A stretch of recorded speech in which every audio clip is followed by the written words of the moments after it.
അൽഹംദുലില്ലാ നഹ്മദുഹു വനസ്തഈനുഹു വനുഅ്മിനു ബിഹി വനതവക്കലു അലൈഹി വനഊദു ബില്ലാഹി മിൻ ശുറൂരി അൻഫുസിനാ വമിൻ സയ്യിആതി അഅ്മാലിനാ മൻ യഹ്ദിഹില്ലാഹു ഫലാ മുളില്ല ലഹു വമൻ യുദ്ലിൽ ഫലാ ഹാദിയ ലഹു വഅശ്ഹദു അൻ ലാ ഇലാഹ ഇല്ലല്ലാഹ് വഅശ്ഹദു അന്ന മുഹമ്മദൻ അബ്ദുഹു വറസൂലുഹു അർസലഹു ബിൽ ഹുദാ വദീനിൽ ഹഖ് ലിയുദ്ഹിറഹു അലദ്ദീനി കുല്ലിഹി വകഫാ ബില്ലാഹി ഷഹീദാ.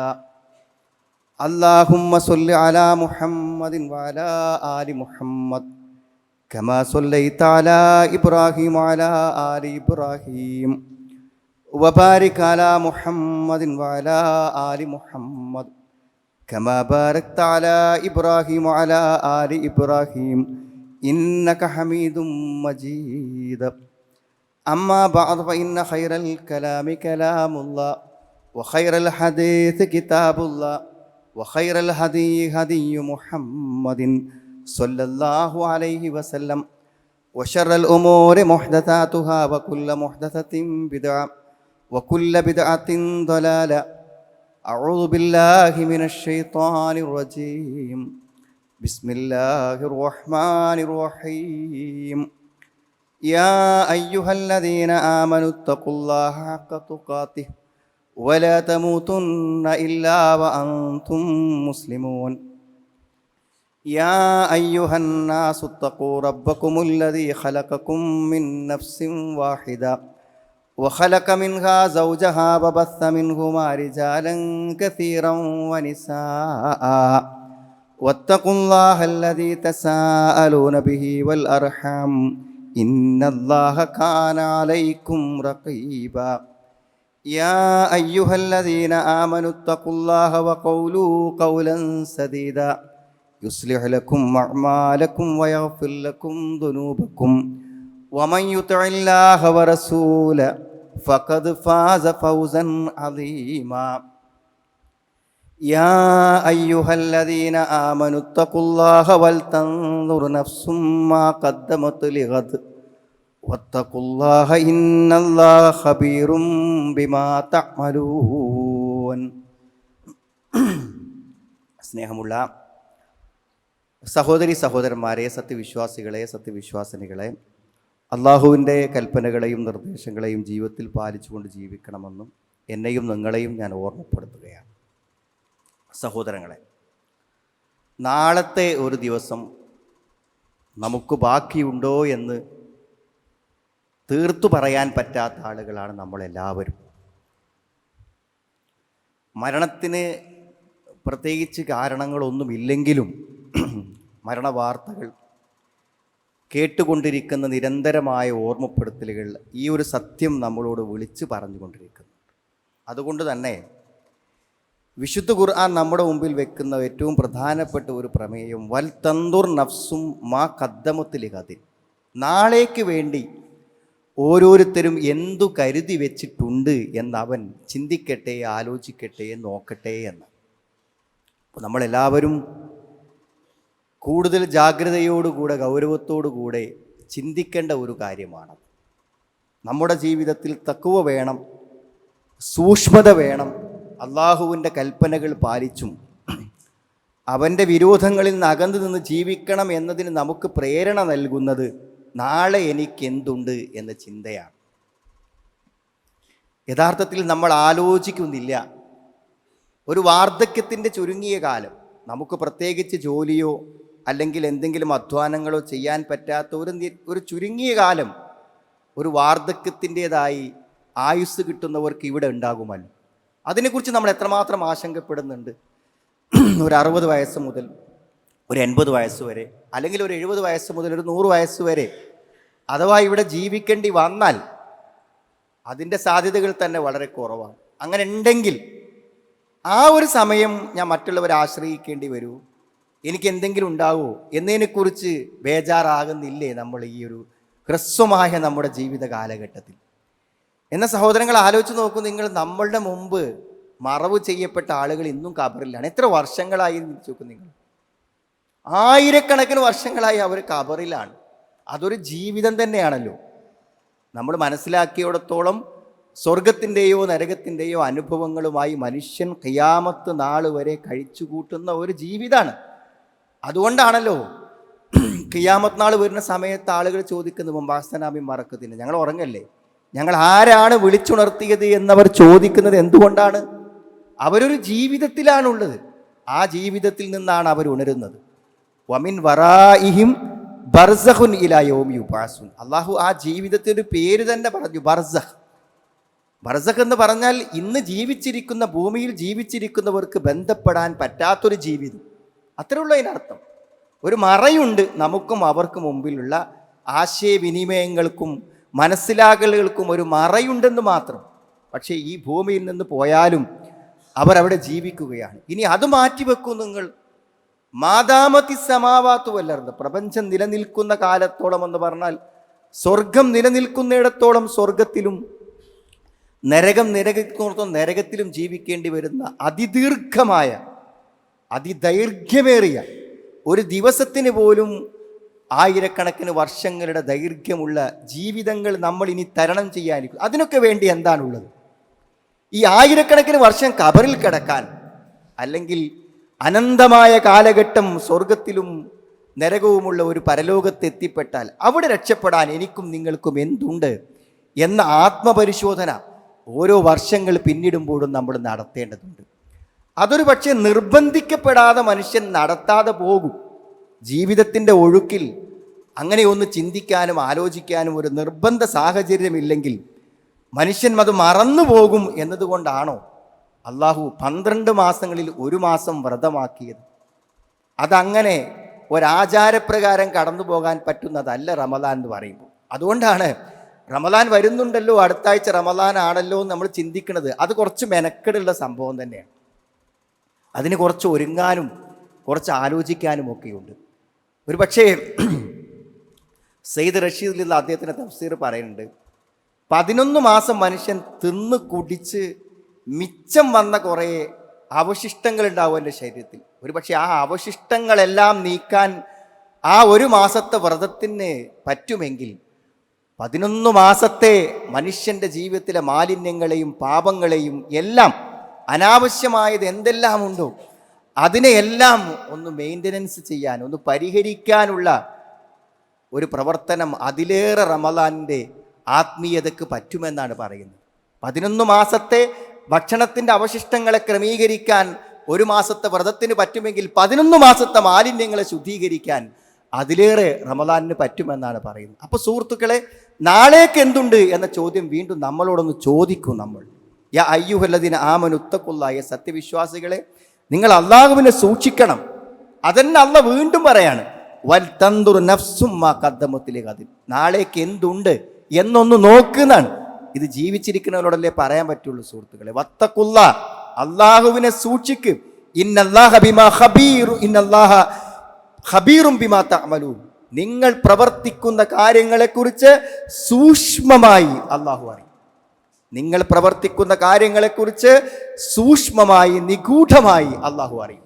അങ്ങനെ അള്ളാഹു അറിയുമെന്ന് വിചാരിച്ച് നിന്റെ പ്രവർത്തനങ്ങളെയും നിന്റെ ജീവിതത്തെയും ഒന്ന് ക്രമീകരിക്കുക എന്നാണ് പറയുന്നത്. അപ്പോൾ റമദാൻ കിട്ടാതെ നമ്മുടെ പല സഹോദരങ്ങളും മരണപ്പെട്ടു പോയി. എന്നാൽ ഒരു റമദാൻ കിട്ടുമെന്ന പ്രതീക്ഷയിലാണ് നമ്മൾ. പക്ഷേ റമദാൻ്റെ മുമ്പ് നമ്മുടെ ജനാസ നമസ്കരിക്കപ്പെടുമോ എന്ന് നമുക്കറിയില്ല സഹോദരങ്ങൾ. പക്ഷെ ഒരു റമദാൻ എന്ന് പറഞ്ഞാൽ ഒരായുസ്സിൽ ഒരു മനുഷ്യന് കിട്ടാവുന്ന, പരലോകത്തേക്ക് വേണ്ടി, നാളത്തേക്ക് വേണ്ടി മനുഷ്യർ അധ്വാനിക്കാൻ വേണ്ടി കിട്ടാവുന്ന ഏറ്റവും നല്ലൊരു അവസരമാണ്. അവസരങ്ങളെ ആർക്കെങ്കിലും നഷ്ടപ്പെടുത്താതിരിക്കണമെങ്കിൽ അത് ആലോചിച്ച് പ്ലാൻ ചെയ്തെങ്കിൽ മാത്രമേ ഒരവസരം നമുക്ക് പ്രയോജനപ്പെടൂ. അല്ലാതെ ജീവിതത്തിൽ എത്രയോ അവസരങ്ങൾ കടന്നു പോകുന്നു. ആ അവസരങ്ങൾ നമുക്ക് പ്രയോജനപ്പെടണമെങ്കിൽ എന്തു വേണം? നമ്മളിതിൽ ആലോചിച്ച് പ്ലാൻ ചെയ്യണം. ചിലപ്പോൾ ചില അസുഖങ്ങളൊക്കെ വന്നു കഴിഞ്ഞാൽ നമ്മൾ പ്ലാൻ ചെയ്യും, ഇനി ആരോഗ്യമൊക്കെ ഒന്ന് ശ്രദ്ധിച്ച് പോകാം. അങ്ങനെ ആരെങ്കിലും ശ്രദ്ധിക്കലുണ്ടോ? പിന്നെ അങ്ങനെ ആരോഗ്യം ശ്രദ്ധിക്കണമെന്നൊരാൾ വിചാരിച്ച് പ്ലാൻ ചെയ്ത് ഒരുങ്ങി അതിനു വേണ്ടി തയ്യാറെടുത്തെങ്കിൽ ഒരു പക്ഷേ നടന്നേക്കും. എന്തിനും അങ്ങനെയാണ്. അപ്പോൾ സുഹൃത്തുക്കളെ, റമദാൻ വരുന്നതിന് മുമ്പ്, കഴിഞ്ഞ ആഴ്ചയും ഇതേ വിഷയം സൂചിപ്പിച്ചു, റമദാൻ വരുന്നതിൻ്റെ ഏതാനും ദിവസം മുമ്പ് റമദാനിന് ഒരുങ്ങണം. ഇമാം അൽബാനി സഹീഹാക്കിയ അബൂ ഹുറൈറ നിവേദനം ചെയ്യുന്ന ഒരു ഹദീസിൽ കാണാൻ പറ്റും, റുബ്ബ സായിമിൻ ഹദ്ദുഹു മിൻ സിയാമിഹി അൽ ജൂഉ വൽ അത്ഷ്. റുബ്ബ സായിമിൻ, എത്ര നോമ്പുകാരുണ്ട്, ഹദ്ദുഹു മിൻ സിയാമിഹി, അവന്റെ നോമ്പിൽ നിന്ന് അവന് കിട്ടിയ വിഹിതം അൽ ജൂഉ വൽ അത്ഷ്, ദാഹവും വിശപ്പും മാത്രമാണ്. ആയുഷ്കാലം മുഴുവൻ ഓരോ വർഷത്തിലും ഓരോ മാസം പട്ടിണി കിടന്ന എത്ര ആൾക്കാരുണ്ടെന്നാ ചോദിക്കണം. എല്ലാ വർഷവും ഒരു മാസം പട്ടിണി കിടന്ന എത്ര ആളുകളുണ്ട് എന്നാണ്. വറുബ്ബ ഖായിമിൻ ഹദ്ദുഹു മിൻ ഖിയാമിഹി അസ്സഹർ, എത്ര രാത്രി നമസ്കാരക്കാരാണ് ഉറക്കമൊഴിച്ചെന്നതല്ലാതെ ആ നമസ്കാരം കൊണ്ട് അവൻ എന്ത് പ്രയോജനമെന്നാണ്. ഇതിൻ്റെ അർത്ഥം എന്താണ്? നോമ്പ് നോൽക്കുന്നവൻ നോമ്പിനെ പ്രയോജനപ്പെടുത്തുന്നതിനെ പറ്റി ആലോചിക്കണം എന്നല്ലേ എൻ്റെ അർത്ഥം. രാത്രി നിസ്കരിക്കുന്നവൻ ഉറക്കമൊഴിച്ചത് ചെയ്യുമ്പോൾ അതിനെ പ്രയോജനപ്പെടുത്തണമെന്ന് ആണ് അതിൻ്റെ അർത്ഥം. അതുകൊണ്ട് നിർബന്ധമായൊരു നോമ്പാണ്.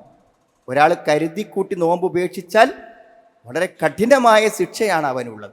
മാത്രമല്ല, അവൻ ചില ആളുകൾ പറഞ്ഞത് ഫിദിയയോടുകൂടെ അവൻ നോറ്റുകൂട്ടണമെന്നാണ് പറഞ്ഞത്. അതല്ല, ഒരാൾ തൻ്റെ ഭാര്യയുമായി ബന്ധപ്പെട്ടിട്ടാണ് ഒരാൾക്ക് നോമ്പ് നഷ്ടപ്പെട്ടതെങ്കിൽ ഒരു അടിമയെ അയാൾ മോചിപ്പിക്കണം. പറ്റില്ലെങ്കിൽ 2 മാസം അയാൾ തുടർച്ചയായി നോമ്പ് നോൽക്കണം. അപ്പോൾ 35ാമത്തെ നോമ്പിൻ്റെ അന്ന് അയാൾക്ക് വീണ്ടും നോമ്പ് നോൽക്കാൻ പറ്റിയില്ലെങ്കിലോ അയാൾ അവിടെ നിന്ന് പിന്നെ 60 മുഴുവനാക്കണം. എത്ര കഠിനമായ നടപടിക്രമമാണ് ഒരു നോമ്പ് നഷ്ടപ്പെടുന്നതിനുണ്ടായത്. അയാൾ സ്വന്തം ഭാര്യയുമായി വൈകാരികമായ നിയന്ത്രണങ്ങൾ പാലിക്കാൻ കഴിയാതെ നോമ്പിൻ്റെ പകല് ബന്ധപ്പെട്ട്, അപ്പം അത്ര നിർബന്ധപൂർവ്വം അള്ളാഹു ഒരു കാര്യം നമുക്ക് നിശ്ചയിച്ചതിന് അത്ര വലിയ കാര്യമുണ്ട് സുഹൃത്തുക്കളെ. ഇനി അതിനും പറ്റിയില്ലെങ്കിലോ ഫൈത്താമു സിത്തീന മിസ്കീന, 60 മിസ്കീൻ്റെ ഭക്ഷണം കൊടുക്കണം എന്നാണ്. ഇത്ര കണിശമായൊരു നോമ്പ് എന്തിനാണ് നിശ്ചയിച്ചത്? അതുകൊണ്ട് ചില നേട്ടങ്ങളുണ്ട് സുഹൃത്തുക്കൾ. അപ്പോൾ നിർബന്ധപൂർവ്വം ചെയ്യുമ്പോൾ നമ്മൾ ഒരുങ്ങി ചെയ്യുക എന്നുള്ളതാണ്. എന്താണ് നോമ്പ് കൊണ്ട് നേടേണ്ട പ്രയോജനം എന്ന് പറഞ്ഞാൽ, നോമ്പ് കൊണ്ട് നേടേണ്ട പ്രയോജനം എന്ന് പറഞ്ഞാൽ, ഒരു മനുഷ്യൻ ഒരു തക്കുവള്ള മുസ്ലിമായി ജീവിക്കുക എന്ന് പറഞ്ഞാൽ എന്താ സുഹൃത്തുക്കൾ അതിൻ്റെ അർത്ഥം? തെറ്റായ കാര്യങ്ങൾ ഒഴിവാക്കുക എന്നുള്ളതാണ്. അപ്പോൾ നമ്മളുടെയൊക്കെ ജീവിതത്തിൽ എന്ത് ചെയ്യുന്നറിയോ, നമ്മുടെ ദേഹേച്ഛകളും സാഹചര്യങ്ങളും ചുറ്റുപാടുകളും നമ്മുടെ തൊഴിലും കുടുംബവും ഒക്കെ ബന്ധപ്പെട്ട് എന്താ പറയുക, പല തെറ്റുകളും സാരല്ല നമ്മൾ കൊണ്ടടക്കുന്നുണ്ടായിരിക്കും. ആ കൊണ്ടടക്കുന്ന തെറ്റുകളെ അവസാനിപ്പിക്കാനുള്ള പരിപാടിയാണ്. അത് ഈ റമദാനിക്കെങ്കിലും പറ്റണം എന്നതാണ് റമദാനിൻ്റെ ലക്ഷ്യസാക്ഷാത്കാരങ്ങളിൽ ഒന്ന്. ചിലപ്പോൾ നമ്മൾ ചില നന്മകളൊക്കെ മറ്റുള്ളവർ ചെയ്യുന്ന കാണുമ്പോൾ എനിക്കും അങ്ങനെ വേണമല്ലോ, എനിക്കിപ്പോൾ ഒന്നൊരു വക്തിന് പള്ളിയിൽ പോയി, സുബൈക്കൊന്ന് പള്ളിയിൽ പോയി ശീലിക്കണം, എനിക്കും എന്നും ഈ ഖുർആനൊന്ന് എടുത്ത് ഓതാൻ തോന്നണം, എനിക്കെന്നും ഈ ഒരു ദീനീ പഠനങ്ങളിലൊക്കെ ഒന്ന് പങ്കുചേരണം. ഇതൊന്നും ആഗ്രഹിക്കാത്ത ആളുകൾ ആരുമില്ല. പക്ഷെ തീരുമാനമാകണില്ല. ഇതൊന്നും ആഗ്രഹിക്കാത്ത ഒരു മനുഷ്യനും ഇല്ല. പക്ഷെ തീരുമാനമാവാത്ത പ്രശ്നമുള്ളൂ. അതൊക്കെ തീരുമാനമാക്കാനാണ് റമദാൻ. അതെങ്ങനെ റമദാനിക്ക് തീരുമാനമാക്കുക? കാരണം അന്ന സ്വായിം യത്റുക്കു മാ ഹറമല്ലാഹു അലൈഹി മിനൽ അക്ലി വശുർബി വൽ ജിമാഇ വനഹ്വിഹ. കാരണം നോമ്പ് നോൽക്കുന്നവൻ പകലെന്താണ്, വെള്ളം കുടിക്കണില്ല, ഭക്ഷണം കഴിക്കണില്ല, ഭാര്യയുമായി ബന്ധപ്പെടുന്നില്ല, എല്ലാം ഹലാലായി അവൻ്റെ മുന്നിലുള്ള വസ്തുക്കൾ അവൻ സമ്പാദിച്ചു കൊടുക്കുന്നത് അവൻ മാറ്റുന്നു. അല്ലത്തി തെമീലു ഇലൈക നഫ്സുഹു, അവൻ്റെ മനസ്സ് അതിലേക്ക് എന്ത് ചെയ്യുന്നുണ്ട്, താല്പര്യം കാണിക്കുന്നുണ്ട്. പക്ഷെ അവൻ എന്താ ചെയ്യാത്തത്? മുത്തഖർറിബൻ ബിദാലിക ഇലല്ലാഹ്, അള്ളാഹുവിലേക്ക് അതുകൊണ്ട് അടുക്കാൻ വേണ്ടിയിട്ടാണ് അവൻ അങ്ങനെ ചെയ്യണത്. അപ്പം അള്ളാഹിൻ്റെ ഇഷ്ടവും പൊരുത്തവും കിട്ടാൻ വേണ്ടി ഹലാലായ കാര്യങ്ങൾ മാറ്റിവെച്ച് അവൻ ശീലിക്കുകയാകുന്നു എന്നാണ്. അതാണ് ആ ശീലം അവൻ്റെ ജീവിതത്തിൻ്റെ ശീലമാകുമ്പോൾ അവൻ നിഷിദ്ധങ്ങൾ വിട്ടുനിന്നെന്ത് ചെയ്യും, അവൻ മാറി നിൽക്കും. അപ്പോൾ നന്മകളെ പാലിക്കാനും തിന്മകളിൽ നിന്ന് വിട്ടു നിൽക്കാനുമുള്ള ഒരു പരിശീലനമാണ് യഥാർത്ഥത്തിൽ നോമ്പിൻ്റെ ഒരു മാസം കൊണ്ട് നേടണം. അപ്പോൾ എന്താ നമ്മളിന്ന് ഒഴിവാക്കേണ്ടത്? അതൊന്നും ഇപ്പോൾ മനസ്സിൽ വെക്കുക. എന്നിട്ട് നമ്മൾ നോമ്പ് തുടങ്ങുക. നോമ്പിന് ഏതായാലും അതൊന്നും ഉണ്ടാവില്ലല്ലോ. എന്താണ് നമ്മൾ ശീലിക്കേണ്ട കാര്യം? ഖുർആൻ ഓതാനാണോ? എങ്കിൽ റമദാൻ്റെ എല്ലാ ദിവസവും നമ്മൾ വിചാരിച്ച പോലെ ഖുർആൻ ഓതിയിട്ട് അത് ശീലിക്കാം. അല്ലെങ്കിൽ എന്താ ഉണ്ടാവുക? നിങ്ങൾ നേരത്തെ പറഞ്ഞ മാതിരി റുബ്ബ സ്വായിമിൻ, എത്ര നോമ്പുകാരാണ് ഓരോ മാസം പട്ടിണിക്കിട്ട് അങ്ങനെ പോയി എന്നല്ലാതെ റമദാൻ കൊണ്ട് എന്തെങ്കിലും പുരോഗതികളോ മാറ്റങ്ങളോ നമ്മുടെ ജീവിതത്തിൽ ഉണ്ടായതായിട്ടുണ്ടാവും. ഒരു മനുഷ്യൻ്റെ നന്മ വരുമ്പോൾ അവൻ മൊത്തം മാറും. ഭക്തിക്ക് കുറച്ച് കർമ്മങ്ങൾ ചെയ്യുക എന്നുള്ളത് മാത്രമല്ല സുഹൃത്തുക്കളെ, ഒരു വ്യക്തിയുടെ സമൂലമായ മാറ്റാണ്. നിങ്ങൾക്ക് എന്തേ പറ്റി എന്ന് നിങ്ങളുടെ സഹപ്രവർത്തകർ ചോദിക്കുന്ന, നിങ്ങളുടെ ഭാര്യ ചോദിക്കുന്ന, ഭർത്താവ് ചോദിക്കുന്ന ഒരു മാറ്റമാണ് ഇസ്ലാമികമായ മാറ്റമെന്ന് പറഞ്ഞാൽ. മനസ്സിലായി? അതല്ലാതെ കർമ്മങ്ങളും ആരാധനകളും വർദ്ധിക്കലും മാത്രമല്ല. നോക്കൂ, നിങ്ങൾ ഏറ്റവും മിനിമം നബിൻ്റെ അടുക്കൽ വന്ന ഒരാൾ ചോദിച്ചൊരു ചോദ്യമുണ്ടല്ലോ, കുല്ലി കൗലൻ, ഒരു വാക്ക് എനിക്ക് പറഞ്ഞു തരണം. ഇനി ഒരിക്കലും എനിക്ക് ആ വാക്ക്, ഒരു ഉപദേശം മറ്റൊരാളുടെ ചോദിക്കാനില്ലാത്ത വിധം ഒരു വാക്ക് എനിക്ക് പറയണം. നീ പറഞ്ഞില്ലാത്ത കളപെന്ന കോപിക്കരുത് എന്നാണ്. നമ്മൾ ഏതെങ്കിലും വ്യക്തികളുമായുള്ള ബന്ധങ്ങളിൽ എന്തെങ്കിലും പ്രശ്നം ഉണ്ടെങ്കിൽ നമ്മളെ ദേഷ്യം കൊണ്ട് മാത്രം വന്നതാണ്, വേറെ എന്തെങ്കിലും കാരണം അതിനുണ്ട്. എപ്പോഴെങ്കിലും ആളുകൾ നമ്മളിൽ നിന്ന് അകന്നു പോവുകയോ നമുക്ക് നമ്മുടെ കൂടെ ഉള്ളവരെ ഒന്നിച്ച് കൊണ്ടുപോകാൻ കഴിയാതിരിക്കുകയോ ചെയ്യുന്നുണ്ടെങ്കിൽ അത് ദേഷ്യം കൊണ്ട് മാത്രമാണ്. അപ്പോൾ ദേഷ്യപ്പെടാതിരിക്കുക എന്നുള്ളത് ഒരു വിശ്വാസിക്ക് അവൻ്റെ ദീനിൻ്റെ ഭാഗമായി ഉണ്ടാവേണ്ട ഒരു കാര്യമാണ്.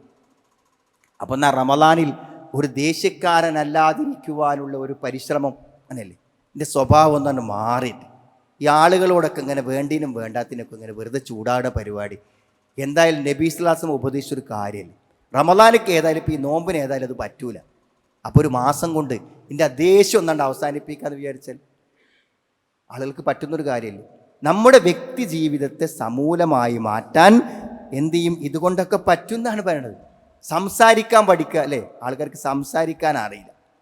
നമ്മൾ എന്തെങ്കിലും ഒരാളോട് പറഞ്ഞാൽ അയാൾ തിരിച്ചു പറയുമ്പോൾ നമുക്ക് മനസ്സിലാവില്ല നമ്മൾ പറഞ്ഞത് ശരിയായിട്ടില്ല, നമ്മൾ പറഞ്ഞത് ശരിയാവാഞ്ഞിട്ടാണ് അയാൾ അങ്ങനെ പ്രതികരിക്കുന്നത്. പിന്നെ ആ പ്രതികരണത്തോട് നമ്മൾ ദേഷ്യം പിടിച്ചിട്ട് കാര്യമില്ല. നമുക്ക് പറയാൻ, വർത്തമാനം പറയാൻ പഠിക്കണം, പെരുമാറാൻ പഠിക്കണം. ആരാധനകളെപ്പോലെ പ്രധാനം തന്നെയാണ് സ്വഭാവം തുറന്നാൽ. നബി സല്ലല്ലാഹു അലൈഹി വസല്ലമയെ ചൂണ്ടിക്കാണിച്ചിട്ട് അള്ളാഹു പറയുന്നത് ഇന്നക ലഅലാ ഖുലുഖിൻ അദീം എന്നാണ്. ഒരു മഹത്തായ സ്വഭാവത്തിൻ്റെ ഉടമയാണ് എന്നാണ്. ആ പ്രവാചകനെ പിൻപറ്റുന്നു എന്ന് ഞാനും നിങ്ങളും പറയുമ്പോൾ സ്വഭാവത്തിൽ ചെറിയ മാറ്റങ്ങളൊക്കെ നമ്മളിലും ദൃശ്യമാവേണ്ടതില്ലേ സഹോദരങ്ങളെ? അതില്ലെങ്കിൽ നമ്മൾ ആ മാതൃകയിലാണ്, ആ ചര്യയിലാണ് എന്നൊക്കെ പറയുന്നതിൽ എന്താണ് അർത്ഥമുള്ളതെന്ന് ആലോചിച്ച് നോക്കൂ നിങ്ങൾ. രണ്ടാമത്തെ കാര്യം, നോമ്പിൻ്റെ ലക്ഷ്യം എന്ന് പറയുമ്പോൾ അള്ളാഹു നമ്മളെ കാണുകയാണ്. കാരണം നോമ്പിന് മാത്രമുള്ളൊരു പ്രത്യേകതയാണ്. ഞാൻ നോമ്പ് നോറ്റുണ്ടോയെന്നില്ല എനിക്ക് മാത്രമേ അറിയുള്ളൂ, വേറെ ആർക്കും അറിയില്ല. അത് ഭക്ഷണം കഴിക്കണത് കാണണം കാണണമെന്നൊന്നുമില്ല. നോമ്പെന്ന ആ നോമ്പിൻ്റെ മഹത്വം ഞാൻ എൻ്റെ നോട്ടത്തിലും ഇരുത്തത്തിലും ജീവിതത്തിലും രഹസ്യത്തിലും പാലിച്ചോ ഇല്ലേ എന്നുള്ളത് എനിക്ക് മാത്രമേ അറിയുള്ളൂ. എന്തിനാന്നാ എനിക്ക് മാത്രം അറിഞ്ഞിട്ടും ഞാൻ എന്തിനാണ് അങ്ങനെ സൂക്ഷ്മതയിൽ മുന്നോട്ട് പോകണത്? എന്തുകൊണ്ടാണ്? അത് അള്ള കാണും, മുറാക്കബത്തുള്ള അത് മാത്രമാണ്. ഈ പടച്ചോനെ പേടി എന്നുള്ളതുണ്ടല്ലോ, അത് റമദാൻ കൊണ്ട് ഉണ്ടായിത്തീരുന്ന ഒന്നാണ്. അള്ളാഹിനെക്കുറിച്ചുള്ളൊരു ഭയം, അള്ള കാണുമല്ലോ എന്നുള്ള ബോധം മനസ്സ് കിടന്ന പിന്നെ നന്നായില്ലേ സുഹൃത്തുക്കളെ? പിന്നെ നന്നാവാൻ എന്താ പണി? കാരണം നമ്മുടെ നോമ്പിൻ്റെ രഹസ്യം അള്ളാഹുവിന് മാത്രം. അതുകൊണ്ടാണ് അള്ളാഹു അന അജ്സി ബിഹി എന്ന് പറഞ്ഞത്. ആ നോമ്പിന് ഞാനാ കൂലിയെടുക്കാൻ, അതിന് കൂലിയെടുക്കാൻ വേറെ ആർക്കും പറ്റൂല. അവൻ്റെ കൂലി കണക്കാക്കാൻ ആർക്കും പറ്റൂല. കാരണം ആ നോമ്പ് അത്രമാത്രം മനുഷ്യൻ്റെ ആത്മാർത്ഥതയെ അളക്കുന്നതാണ് നോമ്പ് എന്ന് പറഞ്ഞാൽ. അതിന് നോമ്പിന് അങ്ങനെ ഒരു പ്രത്യേകത ഉണ്ട്. അപ്പം അള്ളാഹുവിൻ്റെ നിരീക്ഷണത്തെക്കുറിച്ചുള്ള ഭയം മനുഷ്യൻ്റെ ഹൃദയങ്ങളിൽ ഏറ്റവും നന്നായി പ്രതിഫലിക്കുന്ന ഒരു കാര്യമാകുന്നതാണ്. പിന്നെന്താ അറിയോ, ഇപ്പോൾ നമ്മൾ വിചാരിക്കുന്നതിനേക്കാളും അപ്പം പറ്റും. എൻ്റെ ദേഷ്യമൊക്കെ ഒന്ന് കൺട്രോൾ ചെയ്യണം നിങ്ങൾ ഇപ്പോൾ ഇന്ന് വിചാരിച്ചാൽ അത് പറ്റൂലെങ്കിൽ അത് പറ്റും. റമദാനിക്ക് പറ്റും. എല്ലാ വേണ്ടാത്തരങ്ങളിലും മനുഷ്യന് മാറാൻ റമദാനിക്ക് പറ്റും. നമ്മൾ ഡി അഡിക്ഷൻ ക്യാമ്പ് തുടങ്ങിയത് റമദാനിലാണ്. ഒരു മദ്യപാനിക്ക് മദ്യപാനത്തിൽ നിന്ന് മോചനം നേടാൻ റമദാനിക്ക് പറ്റും. അതിന് പ്രത്യേക ഒരു കാരണം തന്നെ ഉണ്ട്. എന്തായാലും പിശാചുക്കളുടെ ഉപദ്രവങ്ങളെ വിശ്വാസികളിൽ നിന്ന് മനുഷ്യരിൽ നിന്ന് അള്ളാഹു ബോധപൂർവം തടുത്ത് നിർത്തുകയാണ് ചെയ്യും. അത് അള്ളാഹ് ഇരുന്നത് വലിയ കാരുണ്യമല്ലേ സുഹൃത്തുക്കളെ? ആർക്കെങ്കിലുമൊക്കെ നന്നാവാൻ ആഗ്രഹം ഉണ്ടെങ്കിൽ ശൈത്താൻ്റെ സമ്മർദ്ദങ്ങൾ കുറച്ച് നമുക്ക് എന്ത് ചെയ്യാണ്, അതൊക്കെ ചെയ്യാനുള്ള ഒരു കരുത്തും ഒരു സഹായവും അള്ളാഹു നമുക്ക് തരികയാണ് ചെയ്യണം. പിന്നെന്താണ് നോമ്പിൻ്റെ ലക്ഷ്യം? അതായത് മനുഷ്യനെ സംബന്ധിച്ചിടത്തോളം നന്മ വർദ്ധിപ്പിച്ചാലാണ് തെക്കുവ കൂടുക. ലാലക്കും തത്തക്കും എന്നല്ല പറഞ്ഞിട്ട് നന്മ കൂടുതൽ ഇങ്ങനെ ചെയ്യുമ്പോൾ തെക്കുവ കൂടും. നന്മ ചെയ്യാൻ മനസ്സില്ലാത്തവരത്തിന് തെക്കുവ ആണെന്ന് ആഗ്രഹിച്ചിട്ട് ഒരു കാര്യമില്ല. റമദാൻ എന്ന് പറഞ്ഞാൽ നന്മയുടെ സമന്വയമാണ്, സമ്മേളനമാണ്. അത്രമാത്രമാണ്. ഒരു നോമ്പോറ്റ എത്ര കാര്യങ്ങൾ, 70 ഘാതങ്ങൾ, 70 വർഷത്തെ ദൂരം നരകത്തു നിന്ന് അകറ്റപ്പെടും. നോമ്പല്ല എല്ലാ പകലും, എല്ലാ രാത്രിയും രാത്രിസ്കാരം. നന്മ മാത്രമുള്ള രാപ്പകലുകൾ വേറെ എന്നാ സുഹൃത്തുക്കളുള്ളത്? നോമ്പിൻ്റെ ഒരു സെക്കൻഡ് പോലും നമ്മൾ നന്മയിലല്ലാതെ കഴിച്ചു കൂട്ടുന്നില്ല. അതാ നോമ്പ് പറഞ്ഞാൽ. പകല് മുഴുവൻ നോമ്പല്ലേ, രാത്രിയിൽ നമസ്കരിക്കുക. രാത്രി നമ്മൾ നമസ്കരിക്കുന്നത് ഭാഗികമായിട്ടാണെങ്കിലും രാത്രി ആ പൂർണ്ണമായി ഇമാമിൻ്റെ കൂടെ നിസ്കരിച്ചാൽ രാത്രി മുഴുവൻ നിസ്കരിച്ച പ്രതിഫലം ഒരാൾക്ക് കിട്ടും. എന്തെല്ലാം നന്മകൾക്കാണ് അവസരം. അതേപോലെ തന്നെ വിശുദ്ധ ഖുർആൻ്റെ പാരായണം. ജീവിതത്തിൽ ഏറ്റവും നന്നായി ഖുർആൻ പാരായണം ചെയ്യുന്നവർ പോലും ഏറ്റവും അധികം പാരായണം ചെയ്യുക റമദാനൊക്കെയാണ്. റമദാൻ അല്ലാത്ത കാലത്ത് തന്നെ ഖുർആൻ നന്നായി ഓതുന്ന ആൾക്കാരുണ്ടാവും. അവരെന്നെ കൂടുതൽ പാരായണം ചെയ്യുന്ന സമയമാണ് റമദാൻ എന്ന് പറഞ്ഞാൽ. മാത്രമല്ല, രാത്രി നമസ്കാരത്തിൽ നമ്മൾ ഖുർആൻ പ്രത്യേകമായി കേൾക്കുകയും ചെയ്യും. ചിലപ്പോൾ ചില റമദാനക്കൊക്കെ നമുക്ക് 30 ജുസുവും കേൾക്കാൻ അവസരം ഉണ്ടാവും. 30 ജുസുവും നിസ്കാരത്തിൽ നിന്നുകൊണ്ട് റമദാനക്ക് കേൾക്കാൻ അവസരം കിട്ടുക നന്മ മാത്രം, നന്മ നിറഞ്ഞ കാലഘട്ടം എന്ന് വേണം.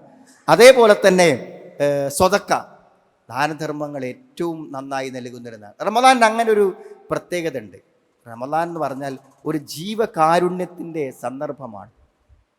ഒരു പക്ഷേ വിശപ്പ് എന്താണെന്ന് നമ്മൾ അറിഞ്ഞതുകൊണ്ടാണെന്ന് വേണമെങ്കിൽ പറയാം. അങ്ങനെ മുഫസ്സിരീങ്ങൾ സൗമിൻ്റെ ആയത്തിനെ വിശദീകരിച്ചപ്പോൾ ഇമാം സായദിയൊക്കെ അങ്ങനെ പറഞ്ഞിട്ടുണ്ട്. വിശപ്പിൻ്റെ അവസ്ഥ നമ്മൾ അറിഞ്ഞത് കൊണ്ടാവട്ടെ.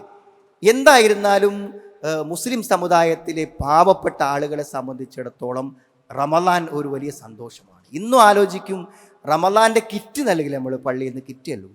അപ്പോൾ ആ കിറ്റ് റമദാൻ്റെ കിറ്റ് നൽകുമ്പോൾ സ്വാഭാവികമായും അടുത്ത റമദാനക്ക് ആ കിറ്റിൻ്റെ ടോക്കൺ കൊടുക്കാൻ ചെല്ലുമ്പോൾ നമ്മുടെ പ്രവർത്തകരോട് ആയിട്ട് പറയും, ഒരു വർഷം ഞങ്ങൾ അതുകൊണ്ട് ജീവിച്ചു എന്ന് പറയും. ഒരു അത്ഭുതമല്ലേ സുഹൃത്തുക്കളെ? ഒരാൾ ഒറ്റയ്ക്കുള്ള, ഒരു വീട്ടിൽ ഒറ്റയ്ക്ക് താമസിക്കുന്ന ഒരാളെ സംബന്ധിച്ചിടത്തോളം അടുത്ത റമദാനിലെ അവർ കാത്തിരിക്കും. ഏത് പള്ളിയിൽ ചെന്നാലും ഒരാൾക്ക് ഭക്ഷണം കിട്ടും. എത്ര സമൃദ്ധമായ ഒരു സമയം. അതിലൊക്കെ നമ്മുടെ പങ്കാളിത്തം വേണം. ആ നന്മകളിലൊക്കെ ആരെങ്കിലുമൊക്കെ ആയിട്ട് ചെയ്യും സുഹൃത്തുക്കളെ. എല്ലാ വർഷങ്ങളിലൊക്കെ നടക്കണില്ലേ? 30 ദിവസത്തേക്ക് സ്പോൺസർ ചോദിച്ചാൽ അതൊക്കെ 3 ദിവസം കൊണ്ടാവും. പക്ഷെ നമ്മളതിൽ പങ്കാളികളാവുമ്പോൾ നമുക്ക് കിട്ടുള്ളൂ. അതൊന്നും ഇങ്ങനെ പൈസ ഒഴുകാനുണ്ടായിട്ട് കൊടുക്കണമല്ല, ഉള്ള പൈസയിൽ നിന്ന് പിടിച്ചു വെച്ച് കൊടുക്കുന്ന കാര്യങ്ങളാണത്. അതേപോലെ തന്നെ ദിക്റുകളും ഇസ്തിഗ്ഫാറുകളും വർദ്ധിപ്പിക്കാനുള്ള സമയമാണ്. അത് കുടുംബബന്ധം ചേർക്കാനുള്ള സമയം. ധാരാളം നന്മകൾക്ക്, എല്ലാ നന്മകൾക്കും കൂടുതൽ അവസരമുള്ളൊരു സമയമാണ് റമദാൻ എന്ന് പറഞ്ഞാൽ. അതുകൊണ്ട് അടുത്ത റമദാൻ ലക്ഷ്യം നേടുന്ന ഒരു റമദാനായി തീരാൻ നമ്മൾ ശ്രമിക്കണം. ഇനി എന്ത് വേണം? നമ്മുടെ ജോലികളൊക്കെ ഒന്ന് ക്രമീകരിക്കണം. ജീവിക്കാനൊക്കെ അത്യാവശ്യം വകുപ്പുള്ള ആൾക്കാരൊക്കെ എന്താ വെച്ചാൽ ഒന്ന് ഭാരം കുറയ്ക്കുക. നോമ്പൊക്കെ നോക്കിയിട്ട് ജോലി ചെയ്യണ്ടേ? മനസ്സിലല്ലേ? എത്രയും ഓടി എട്ടങ്ങാറായി പിടിച്ചാലും എവിടെ എത്തൂല സുഹൃത്തുക്കൾ. ഇവിടെ റമദാനക്കൊക്കെ എന്താ വെച്ചാൽ ജീവിക്കാനുള്ള അത്യാവശ്യം വകയൊക്കെ ഉണ്ടെങ്കിൽ എന്താ, വേറുള്ളവർക്ക് നമ്മളെ ജോലി ക്രമീകരിച്ച ബുദ്ധിമുട്ടൊന്നും ഉണ്ടാവില്ല എന്നുണ്ടെങ്കിൽ നമ്മൾ അതൊക്കെ ഒന്ന് ക്രമീകരിക്കുക. സമയമൊക്കെ ഒന്ന് ക്രമീകരിക്കുക. രാത്രിയൊക്കെ ഒന്ന് ഫുള്ള് ഫ്രീ ആക്കിയിടുക. ഒരു മഗ്‌രിബ് മുതൽ നോമ്പ് തുറന്നാൽ നേരം വെളുക്കണ വരെയൊക്കെ ഒന്ന് ഫ്രീ ആക്കിയിടുക. വക്തിന് ജമാഅത്തിന് പോകത്തക്ക വിധത്തിൽ നമ്മളെ ഓഫീസുകളിലും ഷോപ്പുകളിലൊക്കെ എന്ത് ചെയ്യാറോ ക്രമീകരണങ്ങൾ നടത്തുക. അങ്ങനെ ഈ റമദാനും വെറുതെ പട്ടിണിയാവാതിരിക്കാൻ നമ്മൾ പരമാവധി ശ്രമിക്കുക. ആത്മാർത്ഥമായി നോമ്പ് നോൽക്കാനും നോമ്പിലേക്ക് എത്താനും അത് പ്രതിഫലത്തോടെ പൂർത്തിയാക്കാനും അള്ളാഹു നമുക്ക് എല്ലാവർക്കും തൗഫീക്ക് പ്രദാനം ചെയ്യുമാറാണ്. അൽഹംദുലില്ലാഹ് ഹംദൻ കതീറൻ ത്വയ്യിബൻ മുബാറകൻ ഫീഹി വസല്ലല്ലാഹു അലാ മുഹമ്മദിൻ വഅലാ ആലിഹി വഅസ്ഹാബിഹി അജ്മഈൻ. അമ്മാ ബഅദ്. ഒരിക്കൽ കൂടെ അള്ളാഹുവിനെ സൂക്ഷിച്ച് ജീവിക്കണമെന്ന് എന്നെയും നിങ്ങളെയും ഞാൻ ഓർമ്മപ്പെടുത്തുന്നു. സഹോദരങ്ങളെ, നമ്മുടെ ഓരോരുത്തരുടെയും ആത്മാർത്ഥതകളിൽ നിന്നാണ് ഓരോ നന്മകൾ ഉണ്ടാകുന്നത്. നമ്മൾ അള്ളാഹുവിൻ്റെ പള്ളിയോട് നമ്മൾ കാണിക്കുന്ന ആത്മാർത്ഥത അത് നമ്മുടെ ഭക്തിയുടെ ഭാഗമാണ്. അങ്ങനെ പള്ളി ആരതുമല്ല. പള്ളി പറഞ്ഞാൽ അള്ളാഹുവിൻ്റേതാണ് പള്ളി എന്ന് പറയും. അതിനോട് നമ്മൾ കാണിക്കുന്ന ആത്മാർത്ഥത നമ്മുടെ ഹൃദയത്തിൻ്റെ ഭക്തിയിൽ നിന്നുണ്ടാവുന്ന ആത്മാർത്ഥതയാണതെന്ന് പറഞ്ഞു. പണ്ട് കാലത്ത് ഒരു പള്ളിയിലേക്ക് ജുമാക്ക് ഖുതുബക്ക് ചെല്ലുമ്പോൾ ആ പള്ളി ഏറ്റവും ആദ്യം എത്തുന്ന ആൾ ഞാനായിരിക്കും. അപ്പോൾ അവിടെ ചെല്ലണ സമയത്ത് എന്തായിരിക്കും, ഖുതുബക്ക് വേണ്ടി ആകുന്നതുകൊണ്ട് വാഹനം എത്തിപ്പെടുമ്പോൾ എല്ലാവരും ജുമാക്കത്തിൻ്റെ മുന്നേ നമ്മൾ പള്ളിയിലെത്തും. അപ്പം ആ സമയത്ത് അന്ന് ഹൗലല്ലേ, പൈപ്പല്ല, ആ ഹൗദിൽ എന്ത് ചെയ്യുന്നുണ്ട്, കഴുകിക്കൊണ്ടിരിക്കുന്ന, ആ ഹൗല് വൃത്തിയാക്കിക്കൊണ്ടിരിക്കുന്ന ഒരാളെ കാണും. അയാൾ അവിടുത്തെ ജീവനക്കാരനോ ജോലിക്കാരനോ ഒന്നുമല്ല. മുമ്പ് കാലങ്ങളിൽ മദ്യപിച്ച് ജീവിച്ച് പിന്നെ ജീവിയ പരിവർത്തനമുണ്ടായി, അത് പിന്നെ പള്ളിയിലായി അങ്ങനെ വന്നൊരു വ്യക്തിയാണ്. അയാളെ ആരും ഏൽപ്പിച്ചാൽ, പക്ഷെ ആത്മാർത്ഥതയ്ക്കുള്ളൊരു ഒരു കാര്യമാണ്. അതുകൊണ്ടായിരിക്കണം മഹാനായ റസൂൽ കരീം സ്വല്ലല്ലാഹു അലൈഹി വസല്ലം ഒരിക്കൽ രാത്രി ഒരു സ്ത്രീ മരണപ്പെട്ടു. അപ്പോൾ രാത്രി മരണപ്പെട്ടതുകൊണ്ട് നബിയെ ആരും അത് അറിയിച്ചില്ല. അങ്ങനെ രാവിലെ നബി സ്ലാസം വന്നപ്പോൾ അവർ മരണപ്പെട്ടു, ജനാസ മറവ് ചെയ്തു എന്നറിയിക്കപ്പെട്ടപ്പോൾ അല ആദൻതുമൂനി, നിങ്ങൾക്ക് എന്നെ അറിയിച്ചുകൂടായിരുന്നോ എന്ന് നബി ചോദിക്കുന്നു. അങ്ങനെ നബി എന്ത് ചെയ്തു? സഹാബത്തിനെയും കൂട്ടി ആ സ്ത്രീയെ മറവ് ചെയ്ത സ്ഥലത്ത് പോയിട്ട് അവർക്ക് വേണ്ടി നമസ്കരിച്ചു എന്നാണ്. അതാണ് ഖബറിൻ്റെ അടുക്കൽ വെച്ച് നമസ്കരിക്കുവാനുള്ള തെളിവും അതാണ്. നമുക്ക് വേണ്ടി നമസ്കരിച്ചു എന്നാണ്. അപ്പോൾ പള്ളിയോട് കാണിക്കുന്ന ആത്മാർത്ഥത വളരെ പ്രധാനപ്പെട്ടതാണ്. നമ്മുടെ സുഹൃത്ത് ബഷീർ, നമ്മളെല്ലാവരും ഈ ജുമാക്ക് വരുന്ന എല്ലാ ആളുകളും സ്ഥിരമായി കാണുന്ന ഒരാളാണ്. അത് ജുമാ കഴിഞ്ഞാൽ നമ്മുടെ ഈ പള്ളീൻ്റെ പൊതു കലക്ഷന് വേണ്ടി ബക്കറ്റുമായി നമ്മുടെ മുമ്പിൽ നിന്നിരുന്ന നമ്മുടെ ഈ പള്ളിയുടെ ആരംഭകാലം മുതൽ ഇതുമായി ബന്ധപ്പെട്ട ഒരാൾ. അദ്ദേഹം ഇന്ന് മരണപ്പെട്ടു, നമ്മളെല്ലാവരും അറിഞ്ഞിട്ടുണ്ടായിരിക്കും. 5 മണിക്കാണ് അദ്ദേഹത്തിൻ്റെ ജനാസ നമസ്കാരം. ഈ സന്ദർഭത്തിൽ വെള്ളിയാഴ്ചയുള്ള മരണം അള്ളാഹുവിൻ്റെ അടുക്കൽ മാമിൻ മുസ്ലിമിൻ യമൂത്ത് യൗമൽ ജുമാ ഔ ലൈലത്തുൽ ജുമാ ഇല്ല വഖാഹുല്ലാഹു ഫിത്നത്തുൽ ഖബർ. ആ അള്ളാഹുവിൻ്റെ ആ വാഗ്ദാനം അദ്ദേഹത്തിൽ നിറവേറ്റപ്പെടുകയും അള്ളാഹു പരലോക ജീവിതമാക്കി ഖബർ ജീവിതമൊക്കെ അദ്ദേഹത്തിന് ധന്യമാക്കി കൊടുക്കുകയും ചെയ്യുമാറാവട്ടെ. അള്ളാഹുവിൻ്റെ ദീനിന് ആത്മാർത്ഥമായി പ്രവർത്തിക്കുവാനുള്ള തൗഫീക്ക് അള്ളാഹു നമുക്കെല്ലാവർക്കും പ്രദാനം ചെയ്യുമാറാവട്ടെ. നമ്മളിന്ന് വന്നുപോയ തെറ്റുകളെ അള്ളാഹു നമുക്ക് പുറത്തു മാപ്പാക്കി തരുമാറാവട്ടെ. നമ്മുടെ കുടുംബങ്ങളിൽ നിന്ന്, സന്താനങ്ങളിൽ നിന്ന് അള്ളാഹു നമുക്ക് കൺകുളിർമ പ്രദാനം ചെയ്യുമാറാവട്ടെ. റബ്ബനാ ആതിനാ ഫിദ്ദുനിയ ഹസന വഫിൽ ആഖിറതി ഹസന വഖിനാ അദാബന്നാർ വൽഹംദുലില്ലാഹി റബ്ബിൽ ആലമീൻ. അല്ലാഹുമ്മ സ്വല്ലി അലാ